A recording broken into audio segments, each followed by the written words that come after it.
కేసీఆర్ నిన్న జరిగినటువంటి రజతోత్సవ సభలో కీలకమైనటువంటి కామెంట్స్ అయితే చేయడం జరిగింది. గాంధీలను ఉద్దేశించి దొంగ గాంధీలు అంటూ చేసినటువంటి వ్యాఖ్యలు అయితే వివాదాస్పదమవుతున్నటువంటి పరిస్థితి. మనతో పాటుగా మాట్లాడడానికి కాంగ్రెస్ సీనియర్ నేత జగ్గారెడ్డి ఉన్నారు. ఏంటి సార్ అసలు దొంగ గాంధీలు అంటా ఉన్నాడు బీఆర్ఎస్ పార్టీ నేత అయినటువంటి కేసీఆర్. నిజమేనా దొంగ గాంధీలు ఉన్నారా అసలు కాంగ్రెస్ పార్టీలో? నేను ముందుగా మీ ఛానల్ ద్వారా కేసీఆర్ గారికి నేను కోరేది ఒకటే, ముందు మీరు రాహుల్ గాంధీ గారికి క్షమాపణ చెప్పండి. ఈ రాష్ట్ర విభజన సందర్భంలో ఇదే గాంధీ కుటుంబం చుట్టూ తిరిగిన రోజులు ఎక్కడ పోయినాయి? రాహుల్ గాంధీ గారి అపార్ట్మెంటు, సోనియా గాంధీ గారి అపార్ట్మెంటు, రాహుల్ గాంధీ గారి అపార్ట్మెంట్ దొరికితే చాలు అనే రోజులు ఎక్కడ పోయినాయి? నెలలు సంవత్సరాలు సోనియా గాంధీ రాహుల్ గాంధీ కోసము వేచి ఉన్న రోజులు ఎక్కడ పోయినాయి? ఆ రోజు వాళ్ళు మీకు దేవుళ్ళుగా కనబడ్డారు.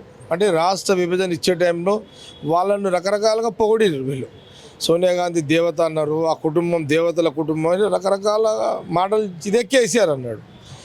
ఆ రోజు రాష్ట్ర విభజన జరిగినప్పుడు కూడా ఆ రోజు కూడా సోనియా గాంధీ గారు రాహుల్ గాంధీ గారు విభజన విషయంలో ఆయన అభిప్రాయం తీసుకొని రాష్ట్ర విభజన చేసింది. రాహుల్ గాంధీ గారు కూడా తెలంగాణ ప్రజల కాంక్ష కొన్ని ఏళ్ళ నుంచి ఉంది, ఇచ్చేయండి అని రాహుల్ గాంధీ గారు చెప్పినాక రాష్ట్ర విభజన సోనియా గాంధీ గారు ఇచ్చారు. కొడుకు మాటకు ఇచ్చేసింది అన్న తెలంగాణ ప్రజల కోరికకు. సరే, కేసీఆర్ గారు ఉద్యమ నాయకుడు, ఉద్యమాలు చేసిండు, నో డౌట్. పద్ధతి గల్లోడు, పద్ధతి ఉన్న నాయకుడే, నో డౌట్. మంచి తెలివి ఉన్న నాయకుడు, వాక్చాతుర్యం నాయకుడు, నో డౌట్.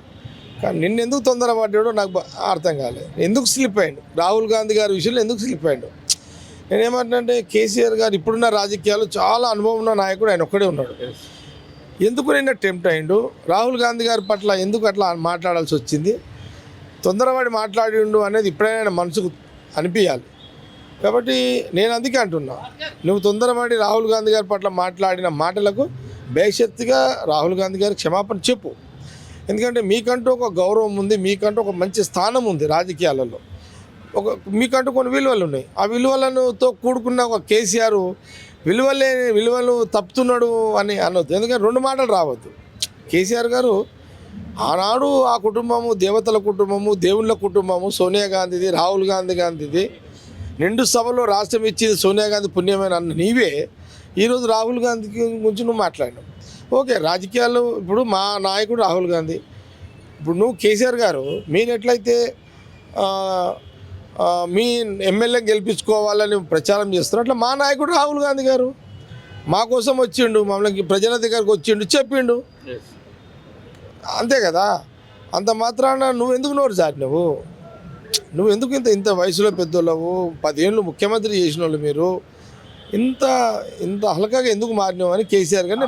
హరీష్ రావును పూర్తిగా పక్కన పెట్టేటువంటి ప్రయత్నం జరుగుతూ ఉంది అనేటువంటి వార్తలు కూడా వినబడుతున్నాయి. హరీష్ రావు అనేటువంటి పేరే లేకుండా చేసేటువంటి ప్రయత్నం కేసీఆర్ అండ్ బీఆర్ఎస్ పార్టీ వాళ్ళు చేస్తూ ఉన్నారు. కేటీఆర్ను ముందర పెట్టేటువంటి ప్రయత్నం చేస్తూ ఉన్నారు. ఆ యొక్క స్టేజీ పైన ఉన్నటువంటి ఫోటోలు కూడా అట్లనే కనబడుతూ ఉన్నాయి అంటున్నారు. మీ జిల్లాకు సంబంధించినటువంటి నేత హరీష్ రావు అంటే ఒక్కటి వాళ్ళ పార్టీ, అంటే మీరు రాజకీయంగా విశ్లేషణ అడుగుతున్నారు కాబట్టి చెప్తున్నా, వాళ్ళ సొంత విషయం మనకు అవసరం లేదు. ఏదున్నా ఒక తండ్రికి వారసుడు కొడుకు అవుతాడు. నేను దూరం నుంచి గమనిస్తుంది ఏంటంటే రాష్ట్ర రాజకీయాల్లో కేసీఆర్ గారి కొడుకు వారసుడిగా ఉంచుకున్నాడు.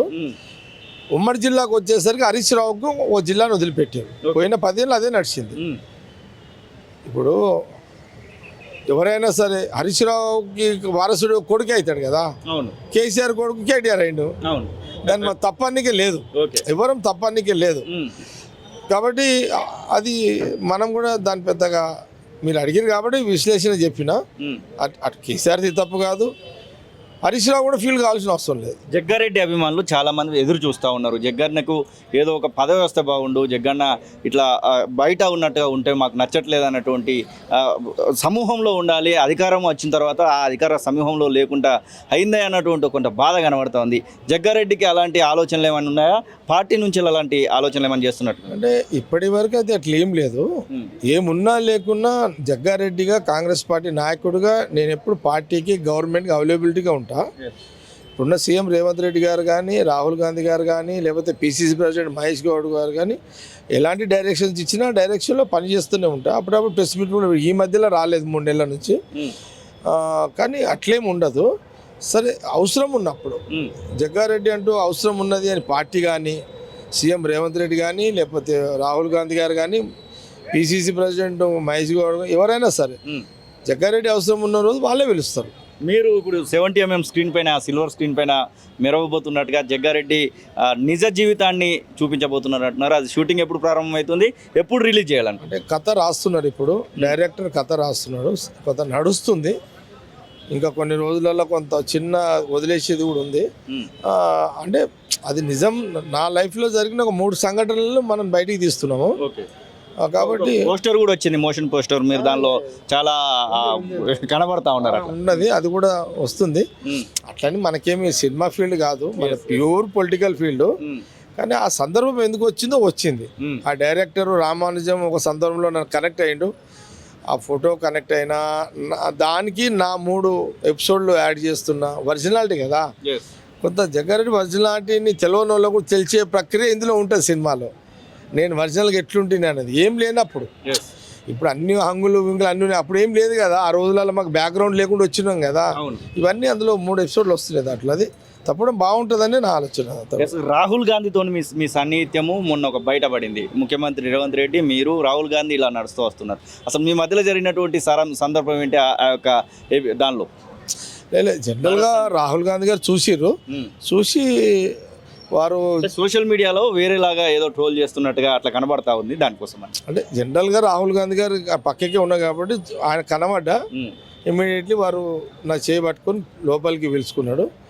ఎట్లా అడిగిండు, హ్యాపీగా బాగున్నా సార్ అని చెప్పినాను. అంతట్లో సీఎం రేవంత్ రెడ్డి కూడా నా ఎమ్మడే ఉన్నాడు కదా, మొన్ననే కూతురు యొక్క ఎంగేజ్మెంట్ కూడా చేసిండు అని చెప్పిండు.